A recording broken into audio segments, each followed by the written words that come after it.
उर्स बाबा फरीद के दौरान ज़िला इंतज़ामिया के बेहतरीन इंतजामात करने पर मजहबी, समाजी और सियासी शख्सियात का डीसी सादिया महर को ज़बरदस्त खराज तहसीन। जोया न्यूज़ नेटवर्क प्लस के पाकपतन शरीफ से नुमाइंदे जमील जोया की रिपोर्ट के मुताबिक उर्स बाबा फरीद की तकरीबात इख्तिताम पजीर हो गईं। खातून डिप्टी कमिश्नर पाकपतन सादिया महर ने बेहतरीन इंतजामात यकीनी बनाए।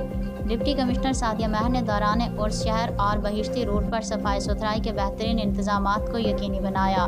मौसम की शिद्दत के पेश नज़र बहिश्ती लाइन के रास्ते में ज़ायरीन के लिए जगह जगह ठंडे पानी की सबीलें लगाई गईं। डिप्टी कमिश्नर सादिया महर ने अंदरून दरबार इंडस्ट्रियल पंखों को नस्ब करवाया ताकि मुल्क भर से आए ज़ायरीन को मौसमी शिद्दत से बचाया जा सके। डिप्टी कमिश्नर सादिया महर की काविशों से पाँचों रोज़ बहिश्ती दरवाजे की बर वक्त गुफल कुशाई को यकीनी बनाया गया। रमा साल दौरान उर्स महकमा औकाफ की तरफ से ज़ायरीन के लिए लंगर का वसी इंतज़ाम किया गया। डिप्टी कमिश्नर की कड़ी मॉनिटरिंग के उर्स की तकरीबात एहसन तरीके से सरअंजाम पाई गईं। दरबार के तरक्याती मनसूबों के दौरान शानदार उर्स के इनेकाद पर मजहबी, समाजी और सियासी शख्सियात ने खातून डिप्टी कमिश्नर सादिया महर को ज़बरदस्त खराज तहसीन पेश किया।